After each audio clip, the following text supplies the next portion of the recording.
Hello, and welcome to Before the Arch, the podcast that centers around the lives and narratives of students at Northwestern. This week's episode engages with students who hold identities as first-gen or low-income students, FGLI for short. If you're interested in getting connected with any or all of the resources we mention, especially student enrichment services, you can find them all in the show notes below. All that being said, let's jump right in. Hi guys, I'm Carter. I use he, him, his pronouns. I am a rising senior studying computer science, theater, and design. I'm originally from Orlando, Florida, and I identify as a low-income student. The way that I actually ended up at Northwestern was thanks to my low-income student identity. I applied to Northwestern through the QuestBridge Scholars Program, or now Quest Plus Scholars Program, and did not match to any schools, but then they sent out an email that said, hey, sorry about not matching, but look at these schools that you didn't apply to. And Northwestern was on the list. And I was like, I have never heard of this school before because I am country boy in Orlando, Florida. Who knew? Chicago, is that a city or a musical? Who knows? But I applied to Northwestern and I got in, and luckily Northwestern's financial aid was incredible regardless of the fact that I wasn't a QuestBridge scholar, and I've been here ever since. And I've been involved with the Quest Plus chapter on campus. I actually had a chance to go to the San Francisco QuestBridge conference, QB25, in the summer of last year, so 2019. And really, it's just been an amazing experience to both connect with students who come from similar backgrounds at an incredibly scary institution, but also connect with other students who feel the same way I do about earning money in college and just being human beings who don't necessarily have really expensive jackets or really expensive computers. Hi, my name is Christina. I'm a rising fourth year. I study earth science and statistics. I'm a low-income student at Northwestern. I'm also technically a first-generation student because both my parents are immigrants, and neither of them went to undergrad in the United States, which I didn't know counted as first-gen until I came here, but is for a very good reason. My actually first experience on campus was through the Bridge or Art Scholars Program, which is a program that begins in August, and it was just 4 weeks of classes, of little mini classes, and you're surrounded by other FGLI students or underrepresented students, which was really awesome. My first experience at Northwestern was with people who came from backgrounds like me, and my first friends are people who came from backgrounds like me, which is tricky once the program ended because you realize Northwestern is not overwhelmingly like that, and our little low-income bubble kind of popped. But it was huge to have that as my first experience at Northwestern, and I'm so grateful that Northwestern does have programs that look out for low-income students, first-gen students, underrepresented minorities. Jason, you're next. Hi everyone. Looks like I'm the youngin'. I'm a rising second year. I am a bio major on the pre-med track. I'm originally from Chicago, so not too far from Northwestern. And I'd say my first real experience with Northwestern was probably around the age of 8. A sort of mentor figure in my life was an alumni. He's part of the Latinx community, and he told me that he wanted me to go there. So that sort of put it on the map for me. And he sort of mentioned how when he went there was, 15 Latinx students on campus. He was one of the original founders of Alianza, which is one of the Latinx student orgs on campus. So it was a little daunting. He wasn't selling it very well, but I still decided to apply years later, and here I am. And I'm very thankful that I did. Someone mentioned the Arch Scholars program. So I did BioExcel under the sort of Arch Scholars umbrella, and I could not be more thankful for it. I would also do Biosciences, which is another program within the Arch Scholars, and it's just an amazing program that basically surrounded me with people from similar backgrounds that I guess, made me feel a lot more comfortable and alleviated some of the worries that my mentor had talked about. It seemed like a lot had changed in the Northwestern community since he went there, which I was really appreciative of because I was really scared. Hi. So my name is Fiona. I use she, her pronouns. I'm a rising fourth year student as well. And I'm studying something very different from all y'all, I guess. I am a history and art history double major with minors in anthropology and Russian and East European studies. A mouthful, I know. So I identify as a first generation student. Both my parents didn't go to college, and I didn't even know that this was a thing until mid-year, freshman year because I guess no one really talked about it back home. I'm originally from Jakarta, Indonesia, so it's a really long way away. And unfortunately, I am not officially affiliated with any student groups. I think I've liked SES and Quest Facebook pages. I love what they do, and I think they're such great programs. Oh my God, my dog. Do you mind explaining, Fiona, real quick, what SES is? Yeah, so SES is Student Enrichment Services. They're such a great organization on campus. They provide a lot of resources, having a community of support of FGLI students. They provide financial support as well. They provide material resources. If you lack, for example, like technological access, any books, they can help fund that. So that's a very low-key, underappreciated resource on campus, I think. And I always try to plug that as a PA to any students that might be experiencing any financial difficulties or hardships on campus. Thank you. That was beautiful. So I kind of wanted to get started with, do you feel like a low-income student when you're at Northwestern? I mean, I don't know about y'all, and I obviously can only speak from my experience, but I didn't feel low income until coming to this campus. I don't think I really understood what low income was. And I think that's true for at least some other low income students I know, is in their hometowns, maybe they're living comfortably, they're aware of, some financial issues, but it's not until you come to campus and you realize even just like the stats on the wealth at Northwestern are crazy. And it's not like people are walking around announcing their incomes. It's in really nuanced ways that build up over time. And by the end of my freshman year, I was like, what am I doing here? But within that, you do find pockets of community of people who are also like, what am I doing here? Oh, you don't know what you're doing here either? Oh, cool. Let's be friends. So there is definitely, you feel super low income, but that it can also be a huge community builder too. I totally relate to what Christina mentioned. I'd say that to bounce off that nuanced part, I'd say a lot of times it's little things, you're sitting in the cafeteria or a dining hall rather, and you meet someone new and it turns out their family's the CEO of this or something or other. And that conversation has happened a lot. I think so far in my experience, I'm lucky enough where it's never sort of been towards in this purposefully negative way directed at me, but it can be jarring sometimes. Yeah, absolutely. I definitely think it is a very certain type of microaggression that exists. And for those of you who don't know, microaggressions are the little part of interactions that might necessarily set a person of a certain identity on edge. It's not active aggression or passive aggression. And if you don't know what passive aggression is, ask your mom. But, and I think like that is a huge thing that I've run into a lot at Northwestern is those microaggressions about wealth that come about from seeing everyone in a lecture hall have the newest MacBook or seeing people with AirPods everywhere and then deciding that you should buy AirPods because everyone else has them. Fiona, do you have anything to add? Yeah, so I actually don't identify as a low income student, so I can't really speak to this. I feel like I haven't met anyone else who's also first gen and doesn't identify as low income, which is, I think people often don't think that exists in a sense. Yeah. No, it absolutely exists. I mean, you're here. You exist. Hopefully.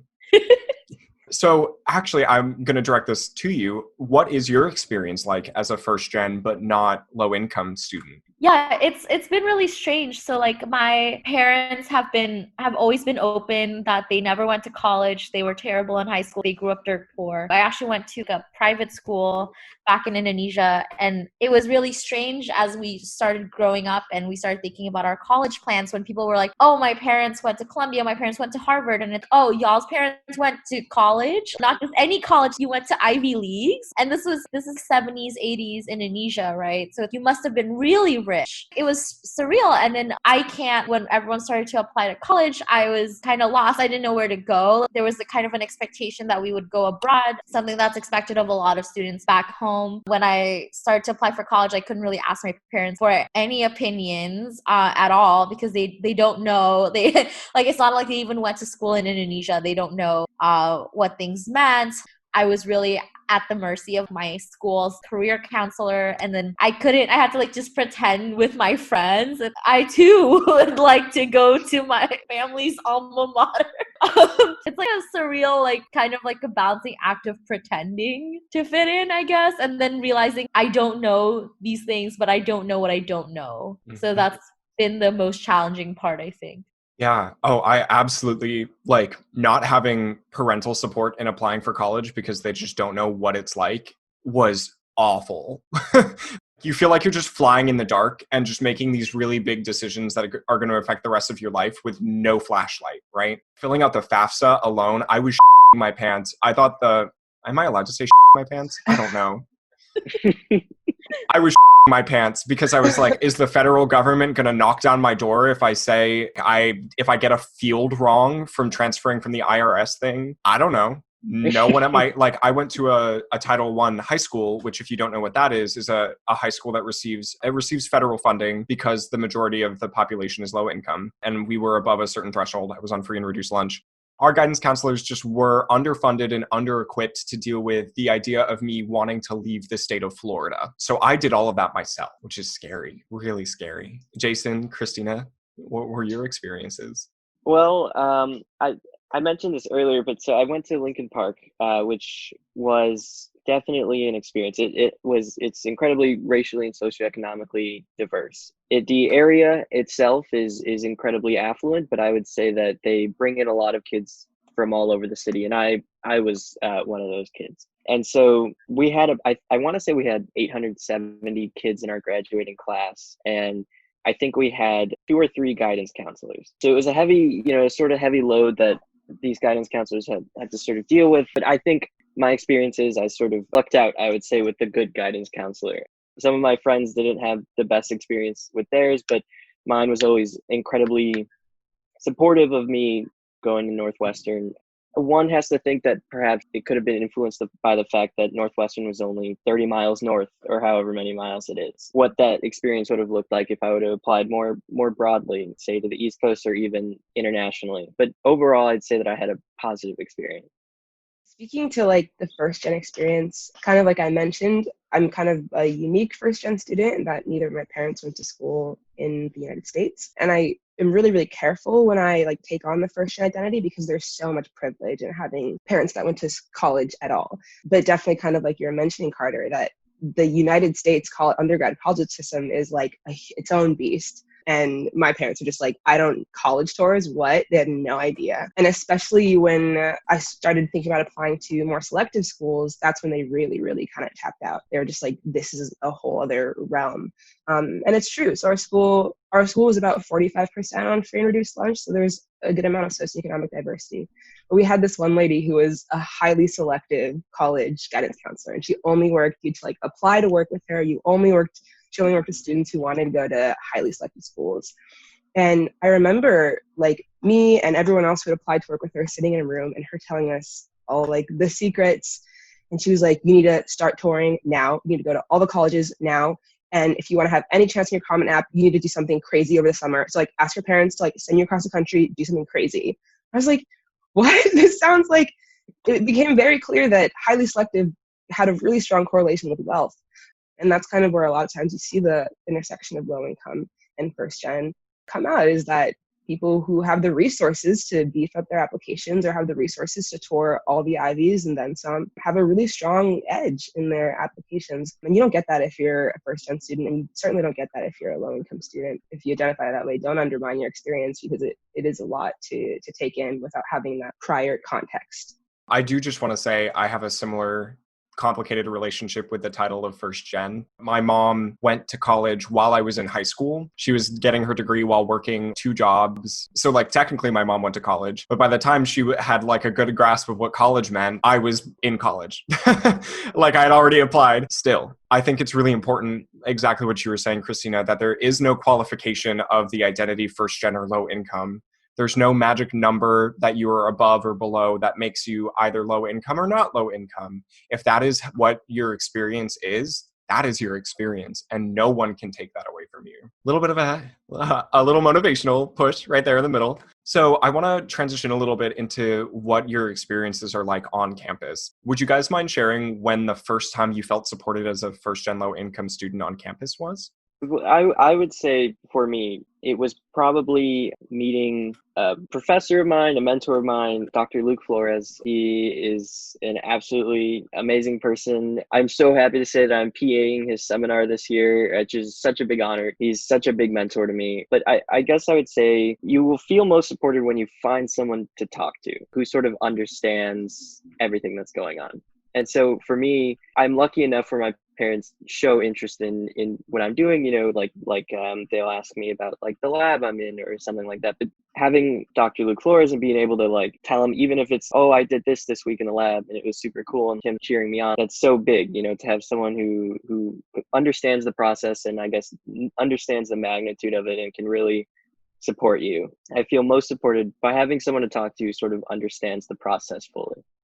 Yeah, I'll just hop off that because Luke is amazing. Luke was literally the first Northwestern person I ever met. He picked me up from the train station in his personal car and drove me to campus on the first day of Bridge.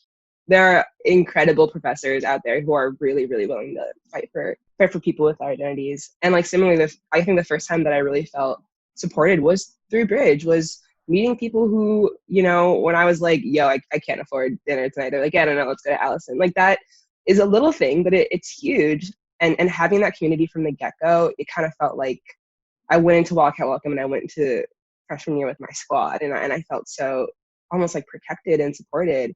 And not just students, like Jason was saying, professors who I could go to and, oh my God, this professor wants me to pay how much for textbooks and my chem lab and all this stuff. Having those people on your side is an incredible feeling.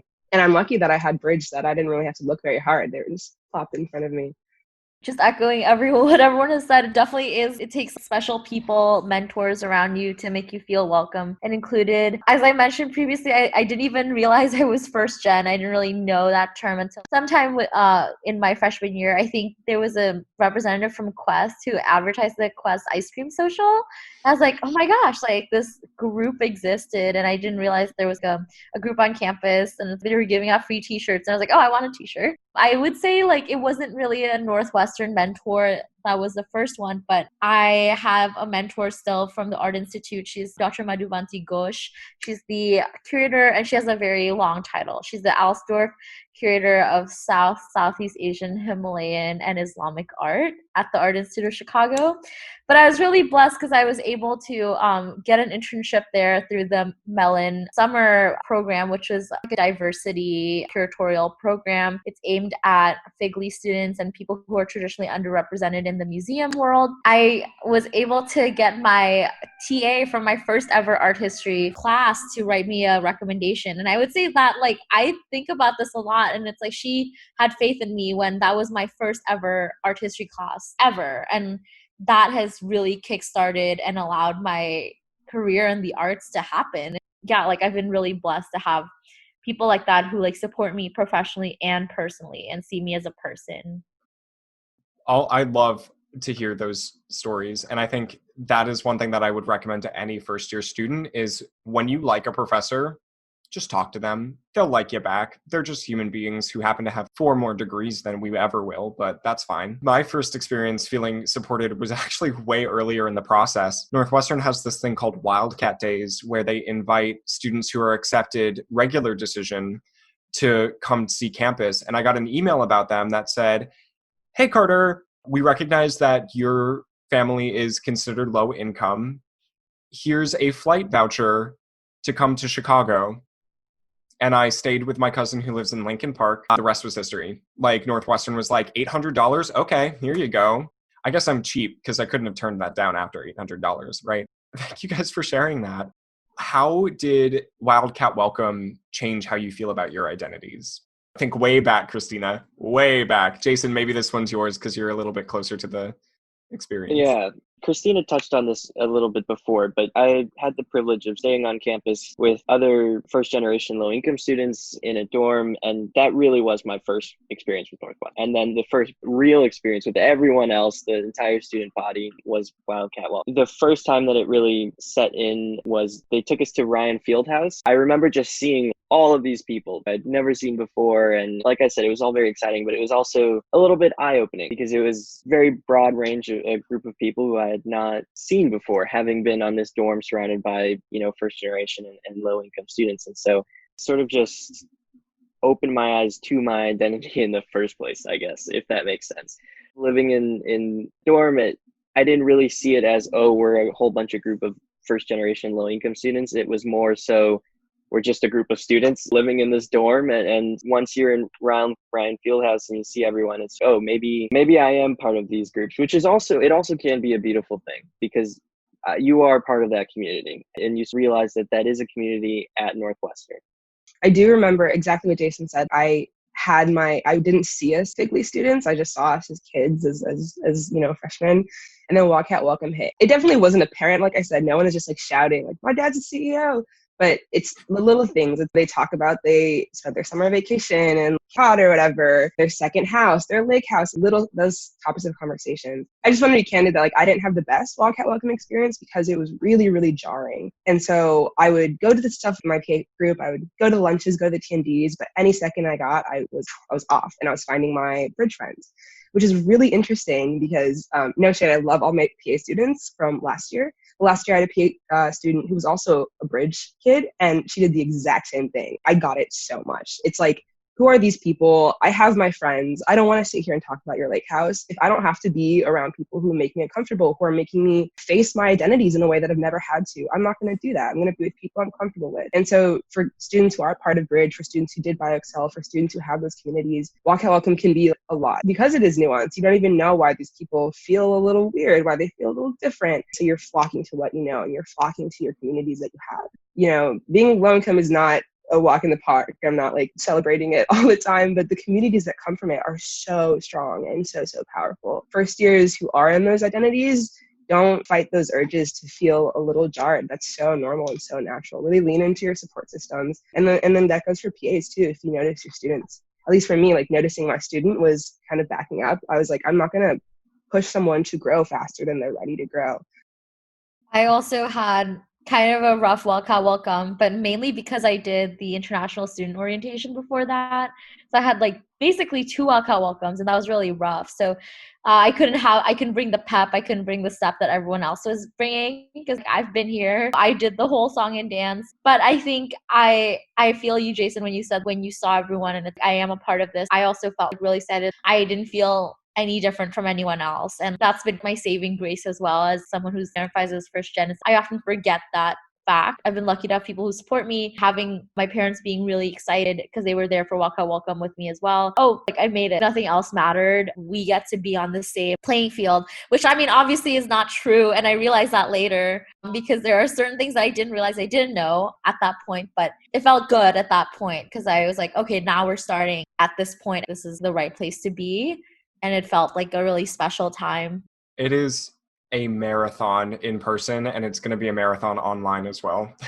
Move-in was when I really just sat with the fact that I was first-gen low income because my roommate moved in with basically nothing. When my mom and I had driven across the United States 800 miles with our Chevy Suburban packed with every single thing I'd ever owned, and we unloaded it into this room. And my roommate moved in with literally nothing, which was really confusing. And then it made sense because his parents drove him to Target and then Best Buy, and then I'm pretty sure like an Ashley Home Goods, and then probably Blick Art Supply, and also Urban Outfitters. Just drove him to a lot of stores and bought him everything he could need to live on campus. And I was like, oh, right, this is something that some people can afford. I still have like the dingy side table that I brought with me because I couldn't afford to buy us a new set of like plastic drawers at the time. And then like my mom splurged and got me a little cube organizer, and I was like, this is so nice, thank you so much. I almost cried because I was like, I have a place to put my clothes. Amazing. But then I went to the SES booth, the Student Enrichment Services booth, and they were giving out for qualifying low-income students, they gave out I believe it was $100 gift card, a pack of sheets that fit the weird size bed that you have to sleep in a dorm, because who has a twin XL at home, and like face towels and bath towels that I hadn't brought from home. I still have my SES sheets and towels. I still have my SES sheets and towels. I use them all the time. I use them all the time. They're so nice. And I was like, okay, this is uncomfortable that I am now facing the fact that I am poorer than people around me, but I know that I feel supported. I felt the structure that I could fall back on, and that was really amazing. I wanted to ask a positive question. Where do you see your identity as a strength?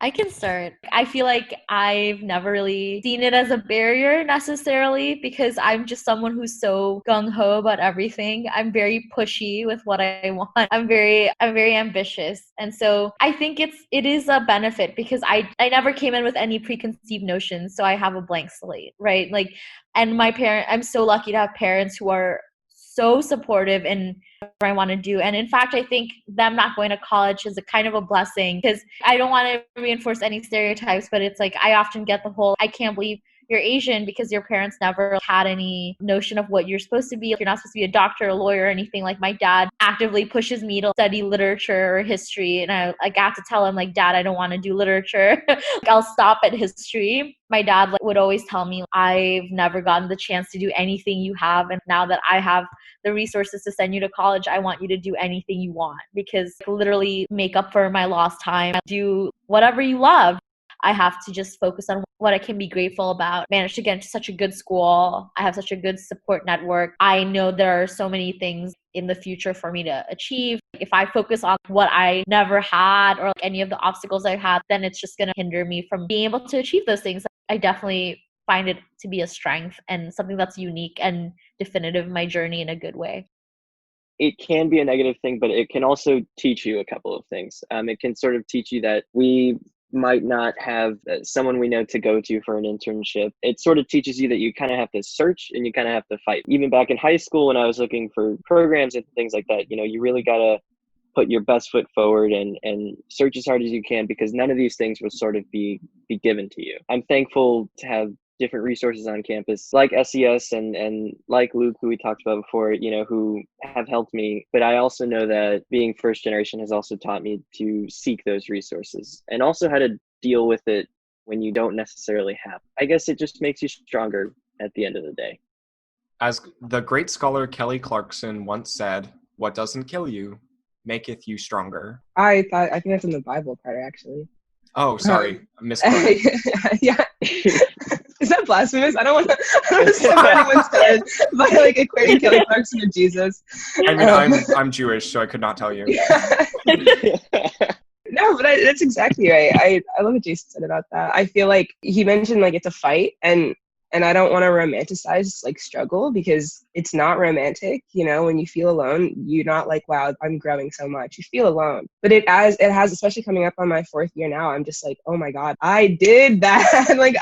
I budgeted and I worked and I paid my own rent. I went to Bridge and I had to search out these opportunities. I found my own internships. And I do want to stress that if you don't come from a low-income background, there's nothing wrong with using your resources. If your dad works at, Google, go work at Google for the summer. At the end of the day, we all have our resources, and there's nothing wrong with using them. But as a FGLI student, our resources are limited, which means we might have to scrap a little harder to get there. And it is such a growing process. I feel in control of my finances. I feel in control of my career opportunities.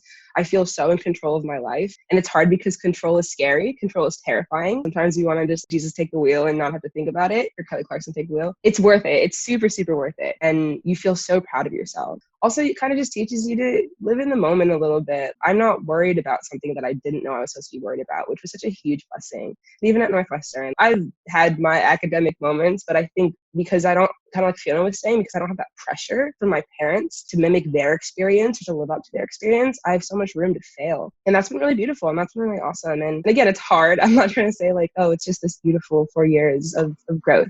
No, it sucks sometimes. And I think it's unfair to sugarcoat it. But if you can find moments of growth, that's kind of what keeps you going up.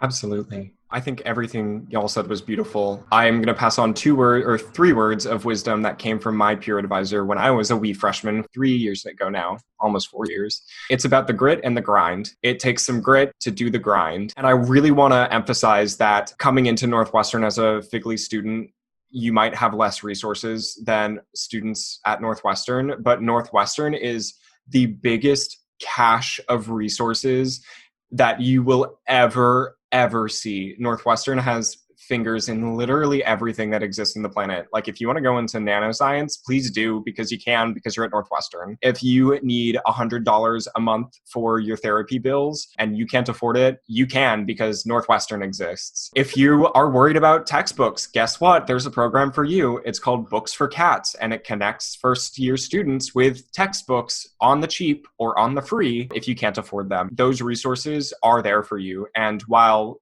FGLI students have to search for them. That does not mean that you can't use them, abuse them, and suck this institution dry until you graduate, because you should. That is what your right is to do as a student. You're not bothering anyone by using resources. You're not somehow stealing someone else's resources by using them. At the end of the day, if there aren't enough to go around, you're going to get denied. Like, that's just how it goes, right? So might as well try and apply.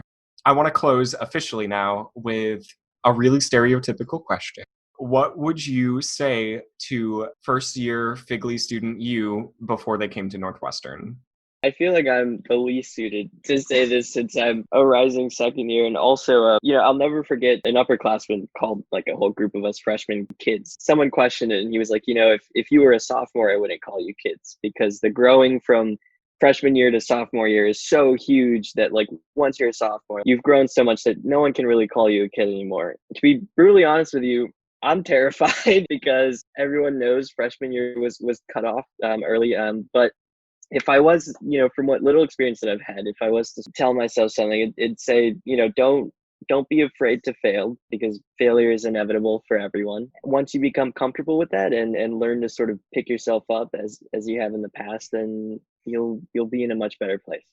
Not to scare you more, Jason, but I feel like more of a kid than I did when I walked on campus. I think the kidness gets in some ways a lot more intense as you get older, because you're like, oh my God, I'm 21 and I have to graduate? Who? And I guess that's part of like my advice would be to myself, is to not think that you have it all figured out and not feel like you have to have it all figured out. I remember being a freshman and being like, I'm going to have X GPA and I'm going to take 5 classes every quarter. For who? What are you doing that for? Other than to stress yourself out. Something that's been really helpful to me is to recognize, like, on a big level, if you are first gen or low income, systemically, this university was not created for you. It was not created for you to succeed.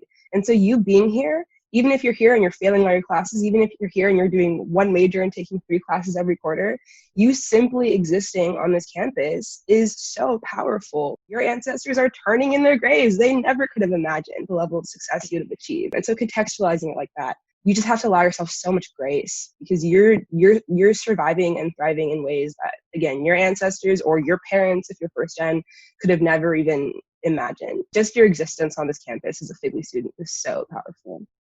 I love that. That makes me tear up.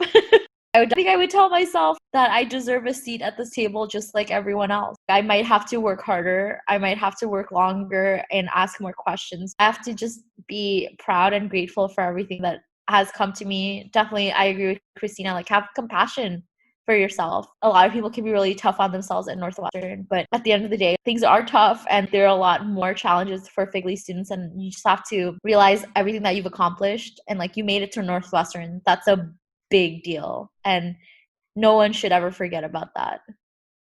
So true. I would sit myself down and slap myself across the face several times because of some of the preconceived notions that I came to college with about what college was going to be like. First, I'd say that a 3.5 GPA is really good. I want to tell every current high school student or graduating high school student that the 4.0 scale in college means something very different from what you think it does in high school. You will not get a 4.0 at Northwestern University. I just don't think you will. And if you do, please screenshot your transcript and send it to me.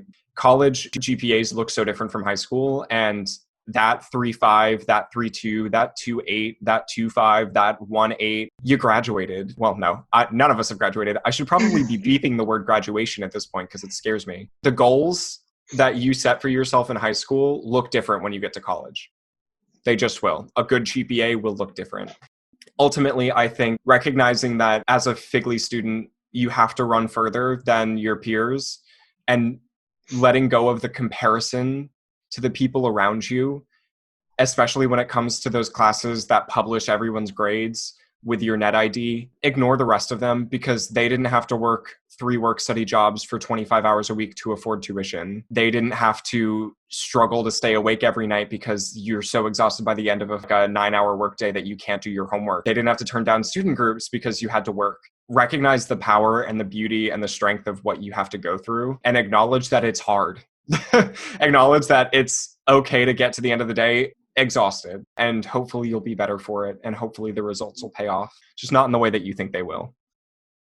I wanted to thank the three of you so much for giving your insight and your wisdom and your experience to students who are in positions that we've been in not so long ago. I want to encourage that anyone who has found a resource that they vibe with as we talk about it, please connect to those resources. You can connect to any of us. And ultimately, if you have any questions about what it means to be a FGLI student, ask. Whether it's your peer advisor or a random professor that you email in the department that you're hoping to study in, there is support for you here. Because sorry to all of the rich people when I say this, sorry to all the millionaires, FGLI students are here to stay at Northwestern, and FGLI students are here to f***ing kick ass, right? Come here, strive, and thrive. You're going to kill it. Thank you for taking the time to listen, and we hope that you can see yourself as a part of the Northwestern community no matter your income or socioeconomic background. See you next time.